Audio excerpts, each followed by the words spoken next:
You're listening to PetLifeRadio.com.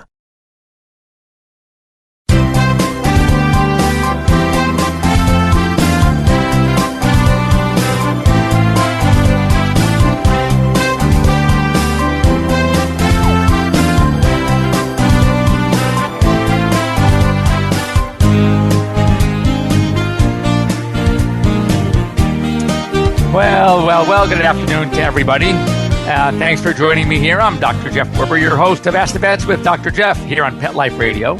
And here on this lovely, at least here in Los Angeles, lovely Thursday afternoon.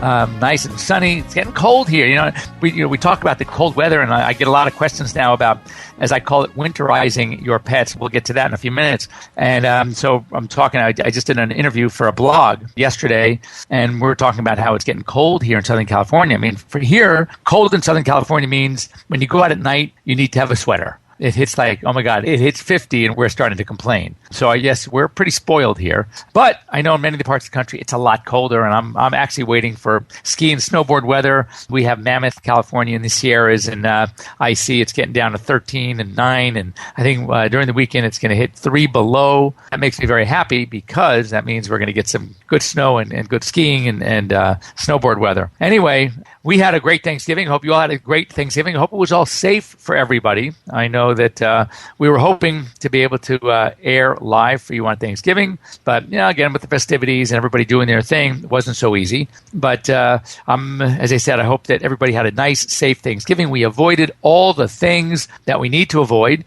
and we'll talk more about some of those things because, let's face it, the holiday meal, Christmas coming up, is very similar. We're going to eat a lot of foods that are fantastic. Well, I should say fantastic tasting for us. I don't know how good they are for us, but you know how we are. We're willing to sacrifice a little bit for the good taste. But our pets aren't always so lucky because they get a lot more than just feeling full after a big meal when that big meal includes eating some of the wrong things, which again, we will discuss more. But I want to hear from you. And when I hear from you, it's very easy. Just dial the simple numbers 877-385-8882. Once again, 877-385-8882. Give me a call. We get to talk pets. That's why I'm here. And we just want to talk about anything that you want to talk about. And as an extra added bonus, besides the free advice, the free help, we will send you out some ProSense product, courtesy of ProSense Pet Products, and our show sponsor, available at some major mass retailers, including our friends at Walmart and Target. So I wanted to start, well, first of all, we're just break in anytime. Free phone call, 877-385-8882. Meanwhile, let's talk a little bit about winterizing your pet. What does that mean? So often when we talk spring and summer, and we've talked about it here on Pet Life Radio, on our show, what some precautions we need to make once the weather starts getting hot. But what about when the weather is getting cold? Do we still have the same precautions? Are there concerns? The truth of the matter is, absolutely, there are some concerns, and they deal with the opposite. Instead of overheating, we call hyperthermia. When it comes to the cold weather in many parts of the country, I spoke to somebody the other day whose family lives in Minnesota, and they're already freezing. I was in New York 2 weekends ago. I did a segment on Fox and Friends Sunday morning with my good friend Tucker Carlson, and then I shot a segment on The Better Show, and we're gonna post the link to The Better Show segment up on the Pet Life Radio website, so you can click on and see the segment, a great segment about the holidays, so you'll get some extra added information, and I'll share that with you as well. And there, it actually Saturday night, it was started to snow. It didn't stick very long because it wasn't that cold, but the weather is starting to change in many parts of the country. And those of us here in the West and some parts of the South are a little spoiled as we're not going to see snow, at least not in the cities. But I think the keys to know is that, yes, dogs get cold. And we need to take some precautions. And it's not just the cold weather, the temperature, it's also the wind chill. And just like we need to provide a certain amount of shade for our dogs outdoors, we need to provide shade from the wind, some protection from the wind as well. And just little things to think about. First of all, water. When it's below freezing and our dogs have a tendency to freeze or get very cold, the water that you left out for them in the water bowl, well, that can freeze too. And so, again, that's a concern because if a dog who needs water, if it's really cold and they're out there for hours and hours, the water that was left for them outside may now be just a big block of ice. And that's not very effective in rehydrating them when they have to lick on ice, let alone the fact that their tongue might stick to the ice. So, another thing. Remember we talked about when dogs overheat, the problem is that dogs don't sweat. Where do they exchange heat? They exchange heat from the pads of their feet and the tip of their nose. Well, when you have freezing temperatures and dogs are walking on snow and ice or extremely cold ground, those same pads, which they will use to exchange heat, are now an amazing entry point for the cold. So we need to protect those feet because that's where we could see the onset of hyperthermia. That's one of the ways that this cold enters the body. And certainly a coat. Dogs' coats, again, we talk about this when we talk about spring and summer, is like a thermos. So it regulates their core body temperature. It protects them both ways. It protects them from the extreme heat, raising the body temperature, but it also protects them from the cold, lowering the body temperature. So it's very important to make sure your dog's coats are in good shape, good condition, not matted, the skin is in good shape, well brushed, well groomed, and then the coat acts and works the way it is supposed to work. And that is as an insulator. So don't shave those coats down, but don't be fooled either when you say to yourself, well, dog doesn't need that fur coat because he's got his own fur. We have to know a couple of basic facts about the body and how the body regulates. Those of you who have had dogs that have sadly been treated for cancer, and when we figure out doses of cancer drugs, they're not necessarily done by body weight. They're done by what we call a meter squared basis, which is a body surface area as compared to their body weight. And small dogs say under 25 pounds, 20 pounds, have a much larger surface area in relation to their actual body weight in pounds or kilograms. Therefore, they have a much greater ability to lose body temperature, their core temperature, to the outside environment when that outside environment is extremely cold.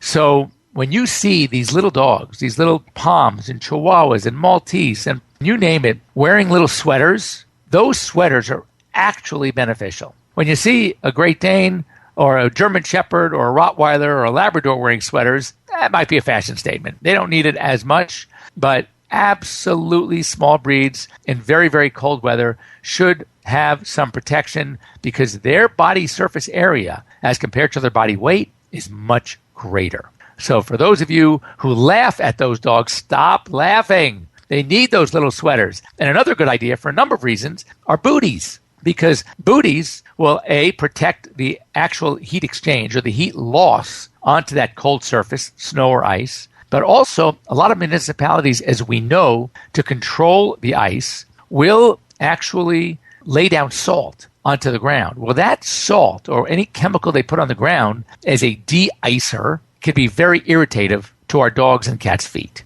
So I think it's not a bad idea in the very cold weather as well to put on something as a pad or a paw protector. In fact, one of the brands out there is Pawtectors, but there are many out there. You can go to any pet store and get some booties for your pets. Not a bad idea. But I really think that if it gets really cold, and I'm talking temperatures well below freezing, I am a fan of allowing these dogs to spend much of their time of the extreme cold temperatures indoors. Either in a mudroom, either having a doggy door that can give them access. I mean, they could be outside. Remember, if a dog is outside and a dog is playing, you're playing ball, they're going for a brisk walk, they're taking a jog with you, that's fine. Even we do, regardless of temperature. Once you get the circulation going and you work up that sweat, then you can do just fine. When do we have a problem? We have a problem when you're sitting around. So dogs, and it's a vicious cycle. When they start getting really cold, they just can't do as much. They get that almost like a lethargy. Now they're sitting around, and the effects of the cold temperature are even greater. I had a dog in recently, and I'm talking Southern California, and this little dog was a Chihuahua, and we think it got into something. We're not sure exactly what happened initially, but this dog came in what we call lateral recumbency. It could barely sit up, let alone stand. And its core body temperature, 92 degrees. Now, mind you, low normal for a dog is 100.5 degrees. This dog, which is even higher than ours at 98.6. And this dog was 92 degrees. That is really cold. Many thermometers, especially the digital thermometers, stop registering under 92 degrees. It'll just say low, L for low. So that's a problem. And as I said, that's a dog here in Southern California. Can you imagine what this poor dog's body temperature would have been if it were in Minnesota, stuck outside for whatever reason? So it's very, very important to take those precautions, make sure there's some way to keep the water heated, give them access to protection from the wind, protection from the cold, get that doggy door, have an outdoor heater if possible where they can hide behind something on a nice, warm, comfy bed. You can also get heated beds. There are so many things that you can do at home to protect your pets. For the smaller dogs, go ahead and get the sweaters, get the booties, and make sure you get them out there and exercise quite a bit. And that's one way we keep our pets nice and protected during this crazy cold weather that's happening in many parts of the country.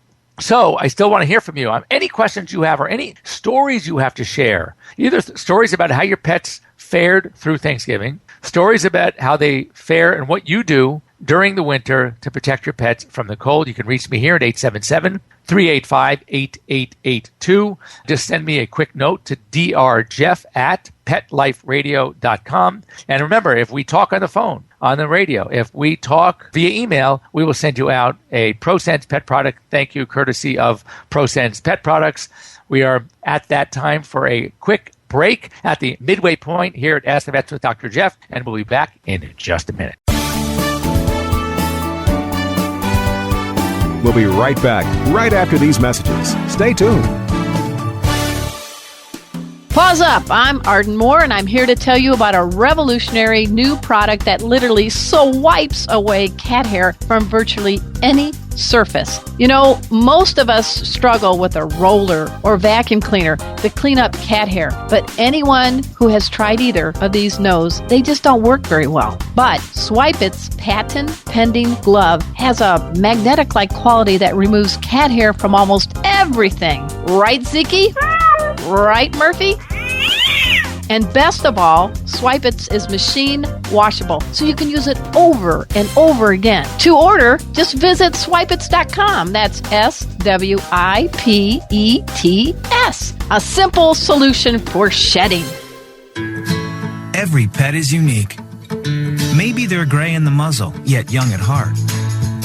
Maybe they're growing out of the puppy stage and into their paws and ears. Or maybe they're just trying to maintain a more girlish figure. At PetSmart, we have the right food for your pet at a great value for you. PetSmart. Be better together. Go to PetSmartDeal.com and save up to 30% on awesome gifts for the pets and pet people in your life. Toys, collars, leashes, PetSmart gift cards, treats, and more. Go to PetSmartDeal.com today. PetSmartDeal.com.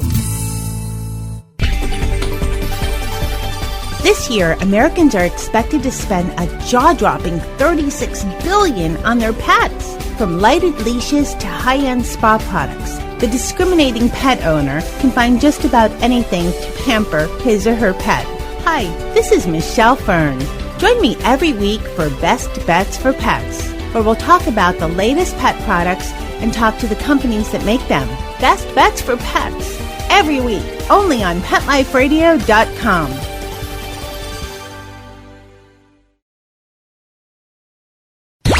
Let's talk pets. Let's talk pets On Pet Life Radio. Pet Life Radio. PetLifeRadio.com.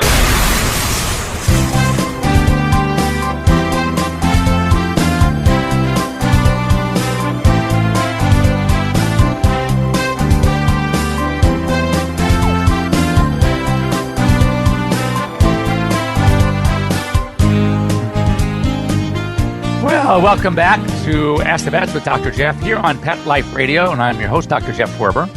I'm still waiting to hear from you guys at 877-385-8882. We did get an email last week And we'll talk about this for a second while you are getting the courage, the nerves to give us a call and ask your own questions. But hopefully it's always good to learn from other people's questions as well. John from Phoenix sent us an email and wanted to know, how long does it normally take for a bone to heal in a dog? And it's a great question because it really varies on so many different factors. First of all, young bones in dogs, cats, just like young people, heal much more quickly. And typically, I would say you can start getting really good healing in 3 weeks, and by 4 to 5 weeks, certainly, healing should be complete in growing bones. The problem is, however, and just a joke, we talk about cats. Cats heal pretty quickly. They're actually pretty amazing. That the joke is that as long as you have both ends of the bone in the same room, a cat will heal. And obviously, that's not true, but the point is cats really do a good job healing. And I think there's a reason for it, and we're going to talk about that, in that one of the biggest factors differentiating the way animals heal versus the way we heal. The process is the same, but the difference is that if you have a bone, and let's assume for a second we're talking about a bone where the alignment is good, and it's a bone that can be splinted or set in a cast. Let's talk about for a second bones that don't need surgical repair via what we call pin or surgical plates, bone plates, or something called a KE, or which is called a Kirschner-Emer apparatus. Those are much more complicated fractures. Those are fractures in bones, for example, in a femur or a humerus, which is the upper parts, where just casting may not be effective, and I'll explain why in just a few minutes. But let's talk about a bone that should respond by just being splinted or casted. Well, the problem is, even though we're in a splint or we're in a cast, we still know that we need to rest this bone. And we're going to be in a sling around. Let's say we break our radius or an ulna, which is the bones of our arm. Oftentimes you get the cast on, and then the doctor's going to put you in a little sling. Or if it's going to be a tibial fracture, the lower part of your leg below a bone, or a bone in your foot, you'll get a cast and you'll get crutches, or you'll get a cane. You don't get the walking little rubber thing on the bottom of your cast right away. So we know that even though we're in that supported type of state, with that external type of fixative, the apparatus, the splint, the cast, whatever, we are still taking it easy. Dogs, you can't put dogs on crutches. You don't have dogs in a walking cast. You don't have dogs with a cane. So what happens is, despite our best efforts to keep the dog quiet, and sometimes we'll tell an owner, get an airline carrier, put this dog in a crate, get a doggy playpen. You can't have the dog running around thinking, no problem, he's in his cast, he's in his splint, we're good, and let's just see what happens. Because what's going to happen is it's not going to heal nearly as quickly as it probably could. So, case in point, John from Phoenix, is that we had a dog come in,